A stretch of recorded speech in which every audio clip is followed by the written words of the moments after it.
Hi, everybody. Welcome to the show. I'm Dr. Jack Groppel. And I'm Dr. Haley Perlus. And today we're going to talk about stress and recovery, but particularly the myths where we've gotten it wrong. Because, Jack, you were the pioneer in this. You really started this new conversation, this new story about utilizing stress and utilizing recovery in the most efficient, productive way. Thanks, Haley. I don't know if I can call myself the pioneer because, if you look at the history of studying stress and recovery, I mean, you could go all the way back to ancient times. I mean, where there were natural cycles of life, where there were seasons, in other words, and it's biblical in the book of Ecclesiastics. There are seasons for everything. And the idea that there was a time to plant, a time to harvest, a time to rest, and the nighttime and daytime, when there was no lights, you couldn't stay up really late. And you could argue that families were closer than ever. So the idea of stress and recovery has been in practice for ever since humans have been on the planet. And animals, by the way, animals do stress and recovery too. It's just different. For an animal, it's more survival and recovery. For humans, we've kind of gotten ourselves into a mess. But let's start by defining it. I think the word stress has been given a misnomer. Again, you look back to the real research in stress, you go all the way back to the early 1900s, the Harvard step test, where someone would step up on a step and they would get their heart rate up, then they would stop, and the researchers would measure their level of fitness by how quickly their heart rate recovered. Mhm. So it's really been studied for well over 100 years in a scientific sense. But again, the word stress, the word like stressed out, I'm burned out, and I'm not minimizing those things. They are real, but I think we misunderstand the word. Because you see, as a biological organism, a human being, for example, is biological. Without stress, we would actually die because stress is the stimulus for growth. The issue is that recovery, recapture of energy is when growth occurs. And if there is no recovery, there is no growth. So let me say that again for our listeners. Stress is the stimulus for growth. Recovery is when growth occurs. If you have no recovery, you have no growth. So the idea that we just go, go, go, go, go like automatons, like we're machines with no recovery is really dysfunctional. But likewise, if we just rest, rest, rest, rest, rest with no stimulation, it's got the same symptoms. There's problems there as well. So let's understand that stress is necessary. Now, what the problem becomes when it becomes linear, if it's just moment after moment after moment after moment after moment, and you can say, I'm doing this on purpose after moment after moment. I mean, and then you become like the rock skipping across the surface and you can't go deep. You're literally skimming across the surface of life. Um, what we learned is that the body oscillates. Now, what do I mean by that? Am I getting some fancy word? No. If you look at EEG from the brain, it does this. If you look at EKG from the heart, it does this. Wait, what's If you that? Because look, in case people are well, just it listening and oscillates not up and watching. down. Like if you're looking at an EKG, thank you. Yeah, for our listeners, an EKG and an EEG, they oscillate up and down. Right. And the same with EMG, electromyography from the muscle. It oscillates up and down. And then I jokingly say, what does it mean if an EEG or an EKG is flat across well, you don't have problems anymore, right? We don't want to know what that This, means. Well, yeah. I had one client call it eternal recovery. Oh, that's Um, funny. yeah. So yeah, you die if it's linear. So the idea is that linearity is dysfunctional. So the way to live our lives is a dose of stress followed by a dose of recovery, a dose of stress followed by a dose of recovery.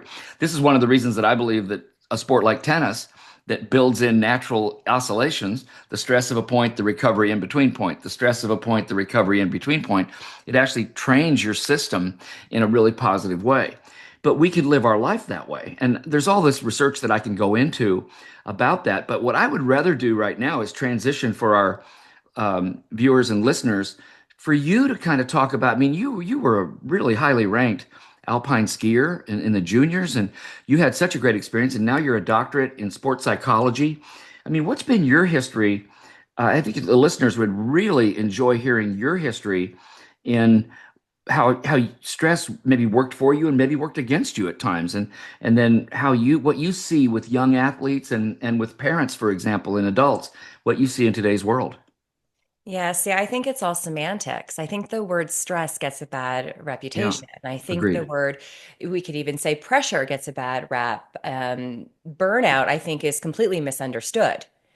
I don't know that we're burnt out, all of us. I think we're See, I all love that. I would think that we're more emotionally, mentally exhausted, Hmm. perhaps, than actually burnt out. And emotional and mental exhaustion is just one characteristic of burnout, right? There's Yep. others. But my upbringing, it was go and then recover. But recover was really two things. So if I look at my sport, ski racing, we had seasons. So there was peak season, there was off season, there was Hmm. training season. And so in the grand scheme of a year, I wasn't skiing every day. I wasn't racing every day. It took up a lot of my time because then there was conditioning, physical conditioning, we call it dry land training, but it wasn't, I mean, sometimes I'm looking around at some of the sports these days and there's 12-year-olds, for example, doing their sport every single day, 365 days a year. And it's, Right, there's not a whole, it's just go, go, go. So for me, and that's not really what we're talking about stress recover in the day-to-day living. right. But for me, my sport, it was not played all year, every year. There were breaks. So that's one thing that I want to mention. But then also in the day, morning sessions only, afternoon sessions only. Hmm. I would train Wednesday, Thursday, Friday. I would not be training Monday, Tuesday. So there was, we could shorten it down even to that. And then in the days, if I was having a hard day of ski training, I wasn't doing hard dryland training at the same time. So there was recovering. Plus, my sport in and of itself, you have a well, where I grew up, which were little hills that I grew up. So it was a 5-minute chairlift up, a 30-second ski ride down, and then I recovered on the chair ride up. And then I stressed on the ski down, and then I recovered. So the way we're talking about it, this oscillation, whether we're going to look at our year oscillation, where we're going to look at our weeks oscillation, or where we're going to look at our, the hours, the minutes oscillation. But everywhere you look, going to what you've talked about way back on the research and how we're now looking to implement it, oscillation is the key. Stress, recover, stress, recover, stress, recover. What do you see about the drive that you're seeing with young athletes today? I know you're talking about like training every day. I mean, um, do you see a problem? And I'm gonna be very controversial right now. Do you see a problem with parents pushing too hard? I mean, I certainly saw that back in the day when I was the chairman of the sports science committee for the U.S. Tennis Association. I saw we do a lot of parent training now, so the parents understand um, their role in help because these children don't know what to do. They're going to do what their coaches and their parents tell them to do. So I would like to hear your experience with youth of today and what you're seeing as far as this drive that can still exist. Sometimes it's the parent, sometimes it's the coach, sometimes it's the sport program. And I can give you a specific example. I won't name names, but I'm working with a young athlete. She's young, she's 12, she's a swimmer, and her parents are, seeking my advice. And the father in particular thinks that his daughter should be doing other activities other than swimming.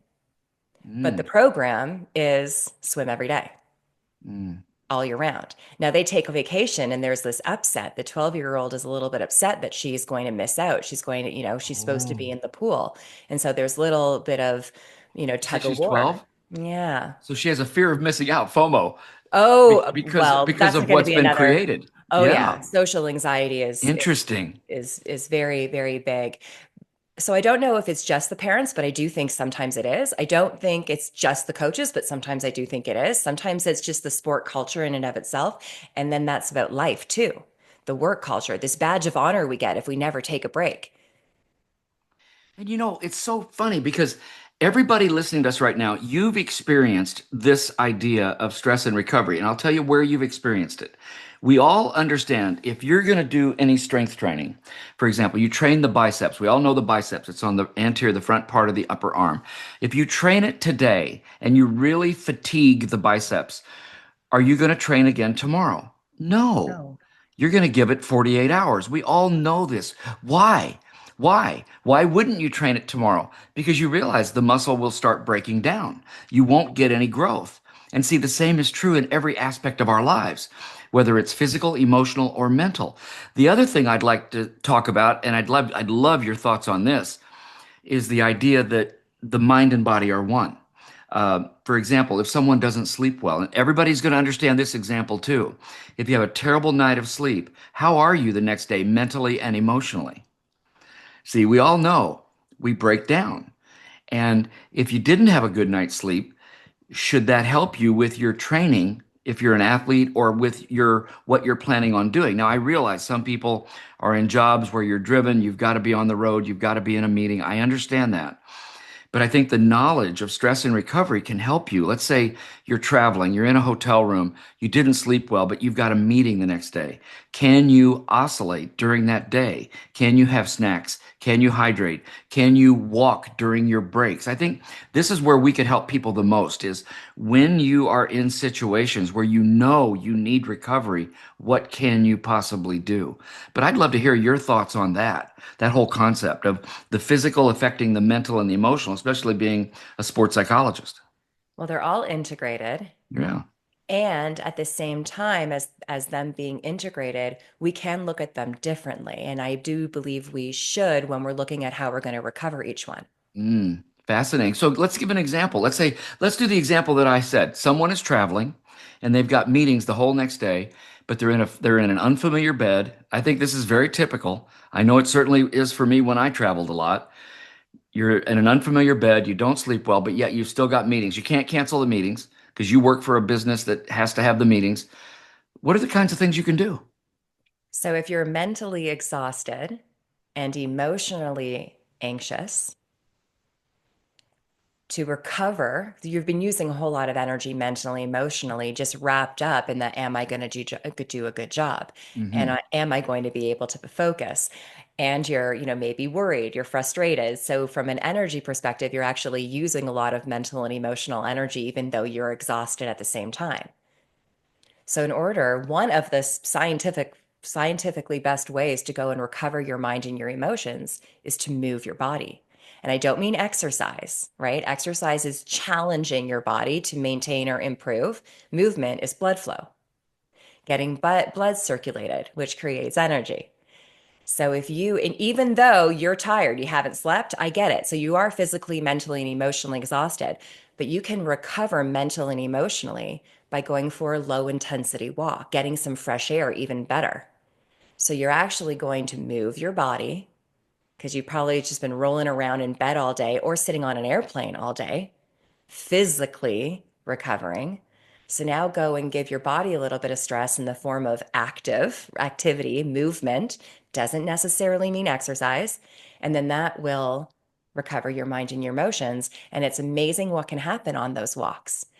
Breathe in some fresh air, get that blood circulating, create energy. You start to feel better. You start to feel more confident. You start to think more clearly. The anxiety turns into more one of passion, excitement, alignment, hopefulness.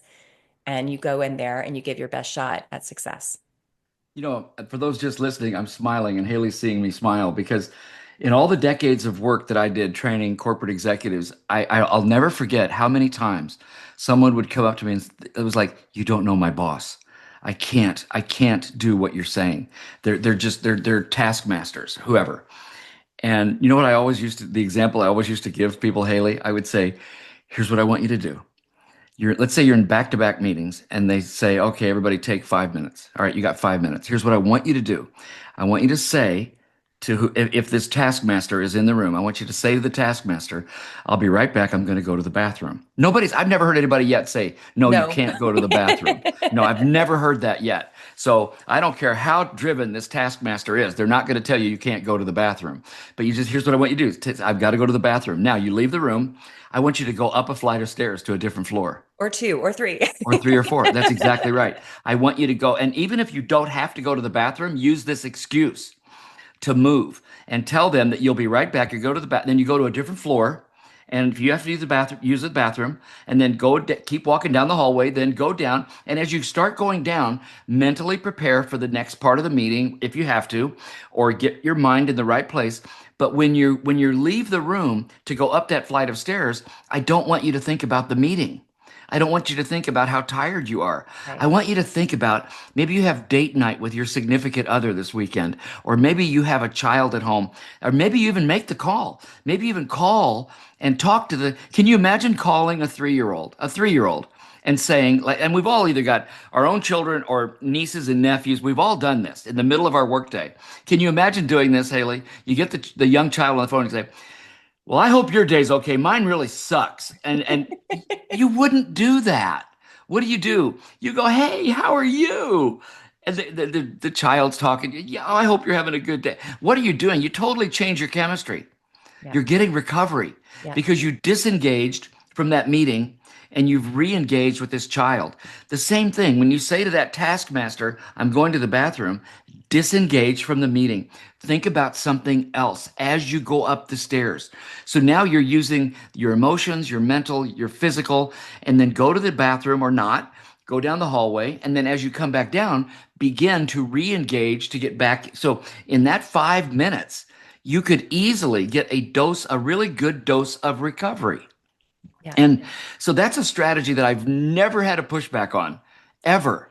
And we can have things prepared. So, what we can borrow from sport is athletes have these pre-performance routines. 100%. They know what music they're going to listen to, not just maybe it's the genre or most likely the specific song. I, on my phone, have a video of my nephew. He's now 7, but this video is of him when he was 2.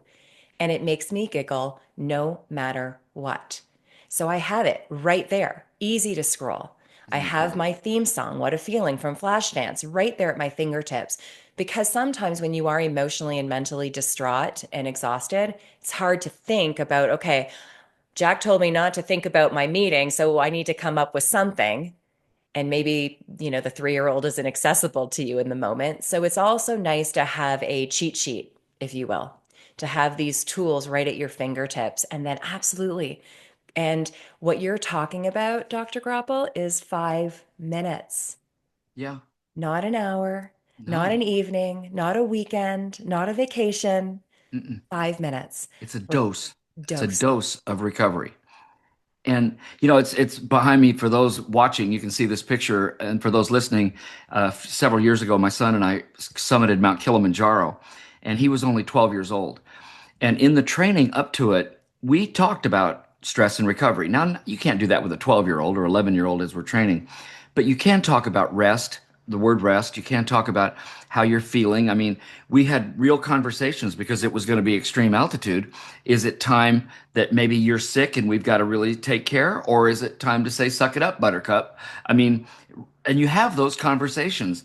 Well, that night on summit night, you have to climb from 13,500 feet to 19,341 overnight. So you're climbing all night, and it's awful. It's freezing. The wind is ripping across the top of the mountain. And my son, for whatever reason, developed this little phrase. And about every 200 to 300 yards, he needed a dose of recovery. And you know what he said, Haley? Can we find a rock?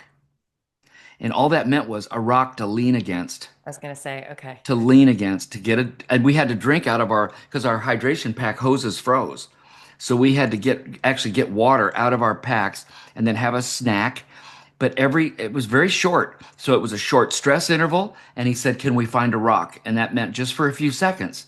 It was Mhm. a few seconds then because any longer it was too bitterly cold. Right. So can we find a rock was a dose of recovery on summit night on Kilimanjaro. And I love the way that you talk about dose and finding the rock, because talk about the physiology behind too much recovery. Well, yeah, I mean, and this happens. Let's say, and this is tragic, but it's a word picture. Let's say someone loses a job. They lose a job and they're laid off and they can't find work, but they find themselves binge watching TV Right. and they find themselves binge eating and they're on the couch for long periods of time.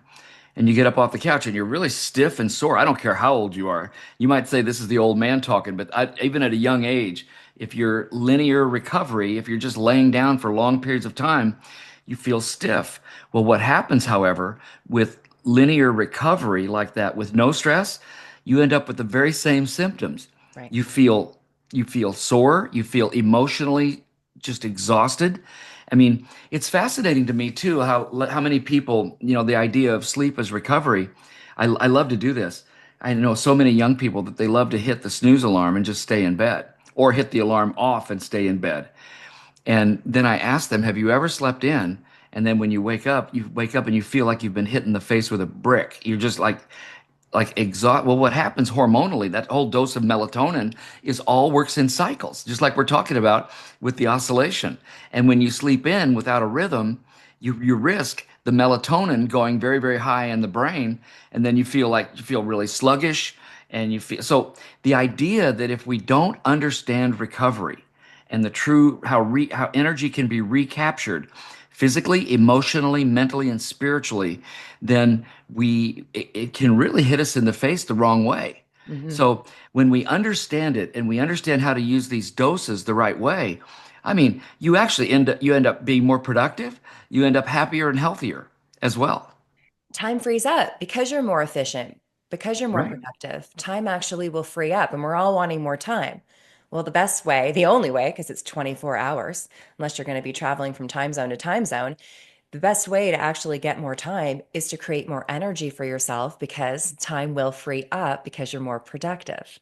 The biggest, when someone would push me back on this, they would say, "All right, I've got you now, Doc. Here's the issue. I'm a spontaneous person. What do you do about spontaneity?" You know what I say? Schedule it. I really do. I really said this when I would work with groups that these people, I'd say, take a Saturday afternoon. If you need spontaneity in your life, just don't schedule anything on Saturday afternoon and let it rip.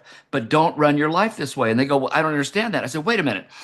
Does a child need structure?" Yes, yes, yes. Human beings are creatures of habit. The more structure we have, to your point, Haley, the greater the sense of freedom we have. Yeah. When we are structured, we have a greater sense of freedom and independence. But the problem is, we all grow up as children. Can't wait till I'm an adult. Can't wait till they don't tell me what to do anymore. I can't wait till I'm free. Now we're free, and now we have no structure, no boundaries, and now we're stressed out. I mean, for me, it's just an amazing story of human existence. Never satisfied, never satisfied. No. So we've talked about now the benefits of recovery and we've talked about the consequences of too much recovery. Hmm. Now, I think generally speaking, we all know what it means to have distress in our lives. So, and sometimes we can't control the distress in our lives. You mentioned if we lose our job, an illness, Well, yeah, the most tragic. Let's lose a loved one. I right. mean, a grief counselor. I mean, really, the idea of stress and recovery is very well practiced in grief counseling, because a grief counselor will tell you it's okay to grieve, which it is, but don't get stuck there. No, They'll say grieve and then go to a movie with some friends and laugh. Then go back and grieve. Then it's okay to be angry. Then go back and grieve. Then go for a walk. Then go back and grieve. Then you see what I'm saying? They're constantly teaching this oscillation of growth, because unfortunately this is part of life. right. But to grieve in an oscillatory fashion is a very healthy way to grieve. You don't nobody's ever taking the grief away from you, but it's how to grieve in a very healthy way. So I know that might be sort of a dark word picture, but I think it creates a good word picture. I do too. And that is for the distress that we can't control. Correct. I believe there's distress in our lives that we can control. And that is the good stress, eustress, becoming distress because we didn't properly recover and we were going too long. So think about the activities in your life, the communities, the people, the projects, your work, personal and professional, that you feel connected to, that you have heart motivation for, intrinsic motivation for, that you know that you feel effective in it. And then you have choice. You've chosen to do this. If you continue along that good stress, but never recover, those moments will now become distress. That challenge, that passion, that alignment, that hopeful will now turn into frustration, anger, worry, fear. And that to me is the distress that we can control. And what's the ingredient? Recovery, oscillation. You are so correct. Can I give another word picture for people? Please, you're the best at that. So Please. let's say, let's male or female. We're going to talk about a 2 pound or a 3 pound weight. Everybody could take a 2 pound weight and hold it straight out from your arm straight away from your shoulder, 2 pounds. And if I said, take this 2 pound weight and just hold it away from your body and just hold it there for 10 seconds. And everybody says, no problem. All right, hold it for 20 seconds. No problem. All right, we're going to leave now, and I want you to hold it there, and I want you to stay in this position holding that 2 pound weight for the next 3 hours. You would all be dying. It Right, would hurt so badly, but it's right, only 2 pounds. right. See, that's a good stress, but it's too linear. So it turned into bad So it's stress. turned into bad stress. Right. So, And I think that's a pretty good word picture to understand where how something healthy could become unhealthy by the linearity. right. And to me, that's where the burnout hits. So Correct. I mentioned burnout at the beginning. So in my studies, when I was getting my PhD in sports psychology, obviously burnout was a big topic because it Hmm. happens often. And you see athletes having to take, actually tennis is a, I don't want to say a common sport, but there are many professional tennis players Yeah. who've become burnt out and they have to take 6 months, years. They take a lot of time out before they can return. But burnout in my education is characterized by three things. One is what I think we all think burnout is, emotional and mental exhaustion. But if you only have that, you're not burnt out, you're just tired. Hmm. The second one is depersonalization.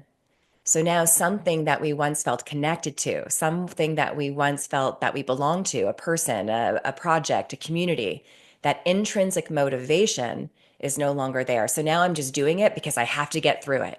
And I got to just get to the finish line. I'm now going to muscle through it to get to the outcome, the result. I no longer have this heart. So depersonalization. And then Hmm. the third one is low, big word here, perceived performance. So even though you're crossing off your list, even though if you ask everyone around you, yes, you're doing a good job, you don't feel like you are. And so if Mm. you think about all the stressors in your life, good stressors, the promotion that you asked for, the marriage that you volunteered for, the children that you wanted, suddenly now all that good stress, the growing and the developing is no longer, well, now you're exhausted. Now you don't feel as connected. And now you don't feel like you're doing a good enough job. Now that's burnout. And the only, I shouldn't say the only, but the best treatment and or prevention is recovery, this oscillation piece. It's so important what you're saying right now. And I'm reflecting, I can hear some of our listeners probably say, well, how do great athletes do it? Again, for 16 years, I was the chairman of the sports science committee for the U.S. Tennis Association. And we actually were familiarized with the idea of what was called periodization. Right. And periodization for a world-class tennis player, there can be macro doses and micro doses. When I wrote the corporate athlete book in 1999, I wrote about this for business executives. And the idea, let's come back to tennis first, though. There's four Grand Slams in tennis. There's the Australian, the French, Wimbledon, and the U.S. Open. A top tennis player, and I'm just going to use these as word pictures because there's obviously other levels of tennis, but the top players, they care about doing well in those four tournaments. So what they want to try to do is peak at those four tournaments. Now, the interesting thing about all this is that between the French Open and Wimbledon, there's only 3 weeks. Mm-hmm.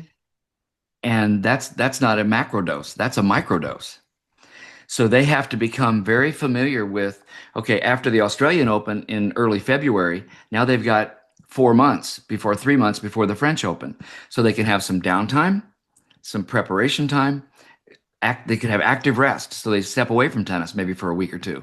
Then they build, then they practice, work on things, then they get pre-competition, and then the French Open starts. Well, the problem is now you've only got 3 weeks before Wimbledon. So it has to be a microdose. Different. Active Okay. rest might only be 2 or 3 days. Right. Now, some players, and it's ironic if you look back in history, many people know Bjorn Borg as winning the French Open and Wimbledon. Well, when he did that, he never played a grass court tournament in between. He practiced on grass, but he never played a tournament. So Ah. he did not create the mental and emotional stress of competition because he'd already won. He played 7 matches to win the French Open, and now he has to be ready to compete to win 7 matches again at Wimbledon on a completely different surface of grass versus the red clay. He chose not to compete, but to get recovery, but to physically train to make sure he had his timing, and then he won Wimbledon. Hmm. So the idea that these athletes create structure and they intellectually prepare and create structure about when they have to be on. Now, how does this relate to business? We understand that you have to be on 24/7, 365, especially with these devices that we have now. But there's certain times of the year that you've really got to be on, like a budget defense. You might have a marketing presentation. You might have a global meeting, and you might have a presentation at a global meeting. Those are times that failure is not an option. That's how you look at it. Now, we can go into that one day about the whole topic of failure is not an We option. What will one is, day because I don't like yeah. it, but go on. No, I understand. Like, what is failure? Because that's what, I mean, I really do believe we should address that. Yeah. But I think the more structure you create around the idea of preparation and stress and recovery, the greater the chance you give yourself to do well. See, that's another thing we need to talk about, winning versus optimizing that you do well. So that's another topic for And everybody. we will. But I want to pick out a word that you used. Please. Active recovery, Hmm. active rest. Because I Yes. believe some people think that recovery, and it can be, obviously it's one of the types, stillness, but recovery means you're doing nothing. Yeah. I mean, I love talking about this because for a corporate executive or someone who's in their professional life, the worst thing you could possibly do is as follows. See, I know the time of the year when you're the most productive. It's the week before you go on vacation. That's when you're the most productive in your entire year because you get all this work done before you go on vacation. Then you go on vacation, and what does everybody do? They hit the beach and they're just flat as a clam on the beach. Then what Sick. happens? They They get get sick. sick. I ask every audience I ever speak to, raise your hand if you've ever gotten sick on vacation. 40 to 50% of every audience I do raises it their too. hand. I do it too. Why? Same thing. Because you went from linearity, stress, to linear recovery. You've compromised your immune system and you get sick. So now, how does that relate to active rest? You're working, working, working, working. Now you're going on vacation. Should that vacation be lying on the beach and checking out versus what if you and your family did an active vacation where maybe you did some camping and you went hiking where you were not thinking about work, you were getting recovery from work, but you were active. So you're not having the mental and emotional stress, but you've got physical stress of hiking and camping and maybe cooking, outside and things like that. It's enjoyable, but it's not the same kind of stress, but it's more of a physical stress vacation versus the emotional and mental stress that you're under. So then when I talk about active rest, it's how are you exposing yourself to stress from what you usually do? Right. Taking yourself out of one activity and putting yourself into another one, as long as that other one is actually creating that mental and emotional recovery. 100%. 100%. I'll never forget, it was a military base and I was giving a presentation about stress and recovery on your behalf, Jack, and it was for you and Jim. Yeah. And one woman stood up and said, "Oh my God, you just like it was the biggest aha of her life." And I asked her why. And she said, "I always thought I was getting recovery when I'd leave the base and I'd go to the bar and I'd go and watch, I think it was basketball that she was a fan of. So let's just call it March Madness." She goes, "I'd go to the bar and I'd be, have a beer with my friends and we'd all be watching basketball. And I thought that I was recovering, but I'm yelling at the TV and I'm anxious because I'm betting on the game." And she goes, "I realized that's actually not recovery. That's distraction and that's, me playing, but I'm still anxious. Sure. I'm still worried. I'm still Yep. frustrated. I'm still yelling. I'm certainly not at peace." And so perhaps a good measurement of active recovery is whatever you're going to be doing. that, take yourself out of one activity, put yourself into another one, as long as that other one creates some peace for you, some calm and peace. And that could Yeah, be I still mean, hiking a mountain. well, to your point, hiking the mountain, make sure there's no Wi-Fi because if you're hiking and you're checking your emails while you're hiking, you're not getting that emotional and mental recovery. I mean, that was the beauty of being on Kilimanjaro at the time. I think there is now, but there was no Wi-Fi when I was on it 7 years ago. And that was beautiful. Here I was with my 12-year-old son. We had to talk to each other. We had some of the best conversations you can imagine between an older father and his 12-year-old son. It was amazing. This week, this week I had an athlete, a soccer player, 25 years old. Haley, I need to stop the addiction to my phone. Mm. I love the fact that a 25-year-old is actually, has the awareness. Hmm. And I try to put it outside of my bedroom and go to sleep without it. Can't do it. The only times I'm not on my phone is when I'm actually on the field. That's the only time. So I challenged him, and it was a challenge for the first, but now he's been doing it every day. 10-minute walk outside, leave your phone at home. 10 minutes Good. and no instruction after that. And he's saying, this is what I thought about this day, and this is who I talked to this day. And I was fasting this day, so it was a little bit more harder to kind of not, Yeah, yeah. sit in it. But maybe that's a good starting point for people listening. I think anything you do in doses. I believe recovery can feel a whole lot more like stress at first. Oh, for sure. I agree with you 100%. If you're not used to it, you're going, I can't do that. I can't do that. I Yeah. mean, my heart rate's going up and it will. It's okay. Do it in a small dose. And then also just a little bit of troubleshooting. Tell me what you think about this, Jack. When people say to me about recovering, I feel guilty. If I'm transitioning from work to home, I feel guilty if I go and take a 10-minute walk because I really should be leaving work to go home immediately to my family to be with them. A Okay. 10-minute walk will actually make me feel guilty. So this is what I have shared with them. Just one. Don't think about big, every day for the rest of my life, I'm going to be doing this 10-minute walk. Just challenge yourself, test the theory, dip your toe, and go for, if it is a walk, just go for one 10-minute recovery break in a walk before you go home. And then it's not that suddenly you're going to feel all of this amazing energy. It's suddenly you're not going to reap all the benefits. Life will not completely change in 10 minutes. But the best question is, did I ruin anyone's life by taking that 10-minute walk? Did I hurt anyone in a really bad way? Is everyone still okay? Am I still okay? It's so true. And you know what's funny? I mean, if you feel guilty, welcome to the human condition. Yeah. Because here's what happens. You're at work and you feel guilty you're not with your family. Then you go with your family and you feel guilty you're not working. So the idea is that if guilt is in your life, you feel guilty no matter what you're doing. So welcome to the human condition. And now just start incrementally using small doses to work your way back into healthy, productive, happy lifestyle. But it And happens in doses, not in anything else. yeah, and you're going to prove to yourself that you're going to be okay. You're going to prove to yourself that that guilt most likely is not founded, and you will Yeah, start to that's right. this oscillation is well, it is the I don't want to even say It's the miracle, but it is the ingredient. This is the magic pill. This is the secret yeah. ingredient. Biology, life is oscillation. Period. Life is oscillation. So living your life healthy is oscillating. Okay, everyone. So if you don't go and recover today in just a little dose, I don't know what more Jack and I can do for you. It's on you, everybody. It's on you. Now, make sure you get recovery. This is great. Well, Haley, this has been such a pleasure to do this with you today. I love talking about stress and recovery. It's, my whole life has been around, performance and to really work with world-class performers, they really do understand stress and recovery. They have to, or they won't be able to do their job.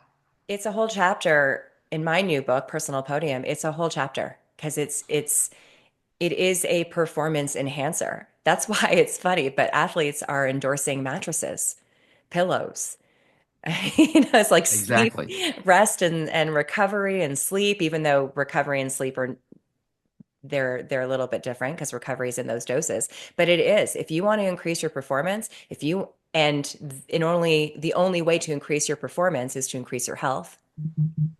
And like you said, stress recovery is the best way to Yeah. health. As we start to close, I encourage everybody to take a look at Haley's book, Personal Podium. I got behind it 100%. It's really great. And I invite everybody, if this all made sense to you, to take a look at my new book. It's called Mountains Within. When I was on Kilimanjaro, I decided to write my memoir of my whole life. And so it's called Mountains Within because there are a lot of mountains inside me that I had to overcome. Then the subtitle, A Life of Achievement, A Quest for Meaning, and the Mountain That Changed Everything. So um, we invite everybody to take a look at our books and join us for the next episode. Take care, everyone. Take care.